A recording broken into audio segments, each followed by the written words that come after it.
You are watching an Al Bear review. Cue the music.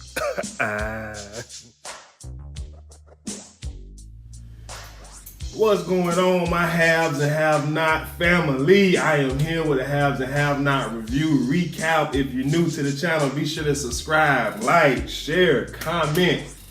Man, listen. I was so excited for the return of this show last night. Excuse me. Man, it just didn't make no sense. Now, before I get into the review, I'm gonna give my opinion of the show. I was gassed up. I was gassed up for the show. I was, you kept seeing the commercials, the advertisements saying that this is gonna be the most emotional season ever, which I could tell by a couple of the previews, and I'm ready for it. I am ready.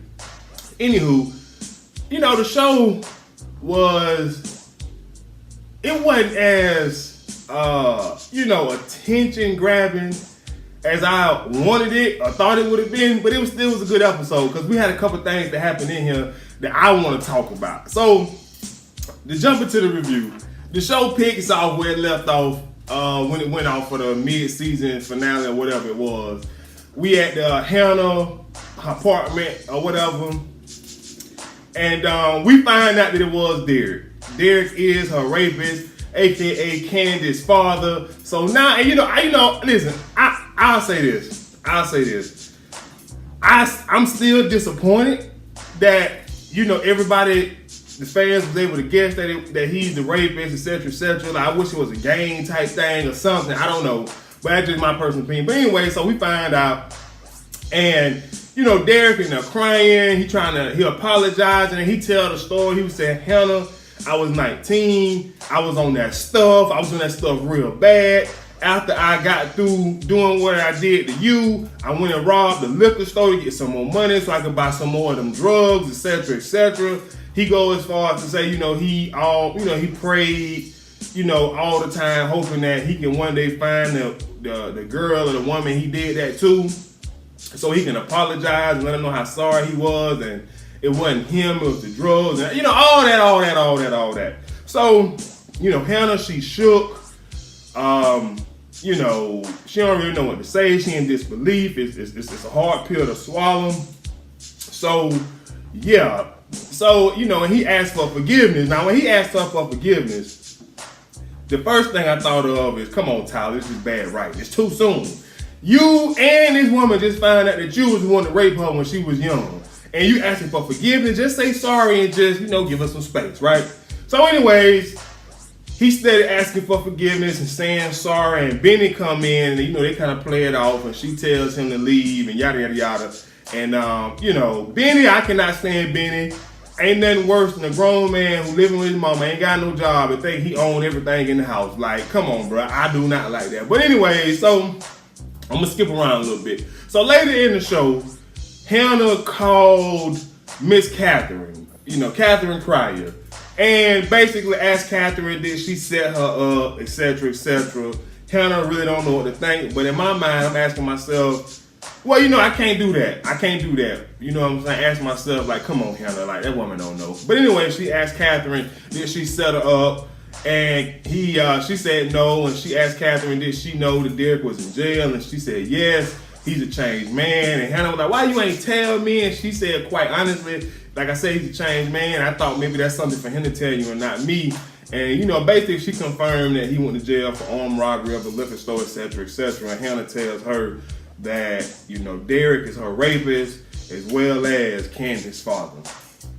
So basically, Hannah tells Catherine that this me, I never want to see him again, right?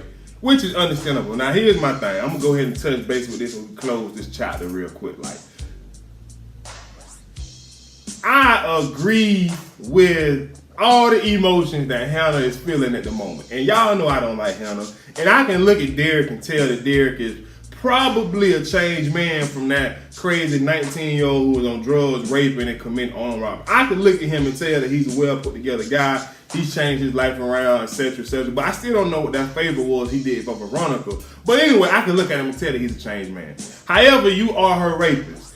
And in no case, no shape or form, no nothing should I feel like she should, put that, in the past and you get it and move on with this guy. Because here's the thing, although I do believe Hannah has put her rapist in the past because she basically raised the 2 children by herself, Candace and all that. But, it has came back to her present because Candace will bring it up every now and then. And now that he's in her life and she just find out that that's who it was, etc., etc., you know what I'm saying? So you can't really keep that in the past. So I do agree with all the emotions she's feeling. I agree with that she shouldn't see him ever again.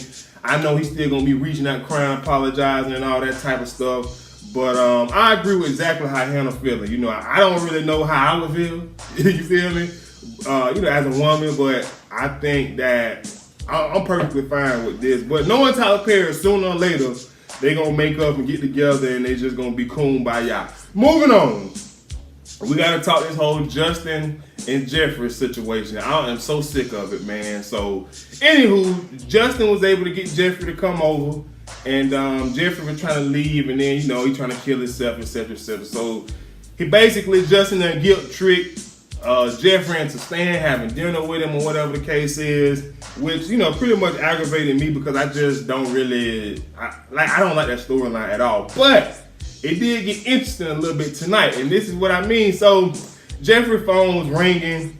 He, because Madison called him once, and then, because Madison had to go over to David's house to take care of him, and David asked Madison what Jeffrey was, and David told Madison to call Jeffrey. So it's how, just be speeding it up. So next thing you know, David tells Madison to call Jeffrey off of his cell phone. So what the boy name? Justin was like, Jeffrey, don't answer that. You better not answer that. We spending time, we whining and dining, you know what I'm saying? We together. Let us be together. And I'm just like, man, it's that sucker junk, man. You know what I'm saying? Because like Justin, now you know what?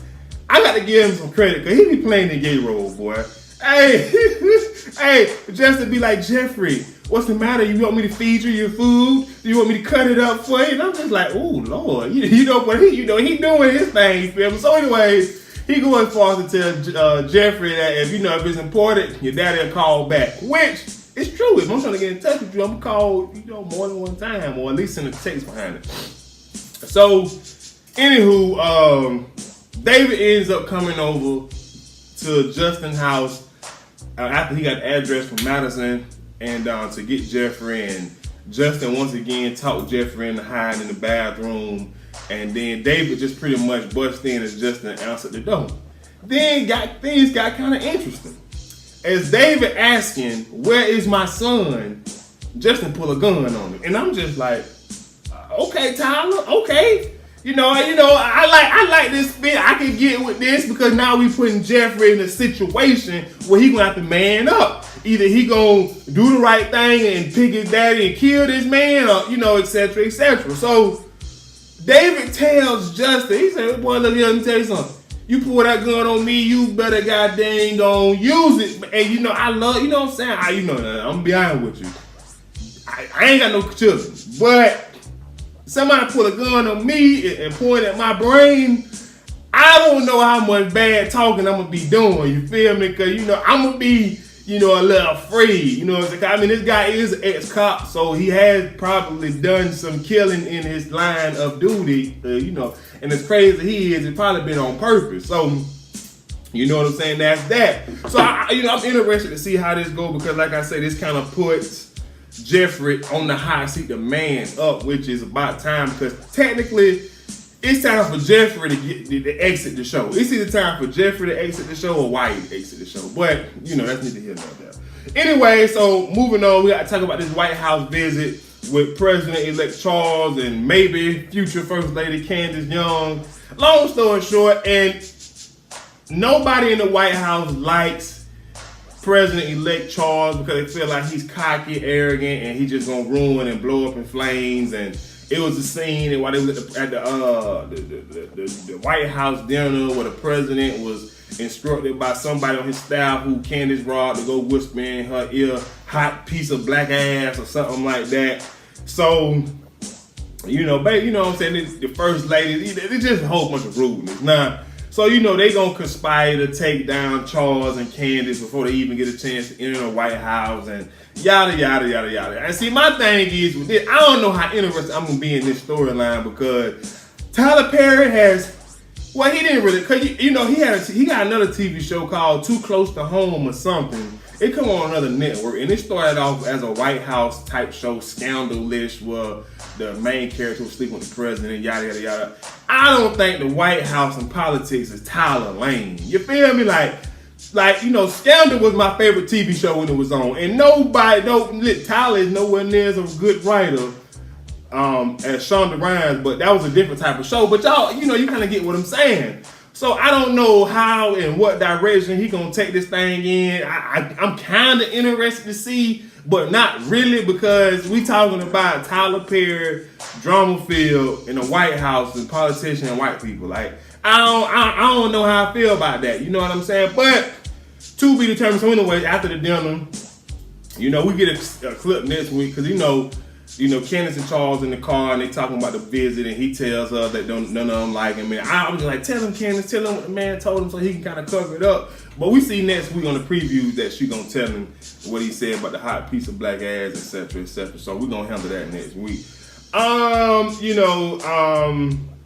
Shoot, let me see. Other than that, nothing else really happened this episode, unless you want to talk about.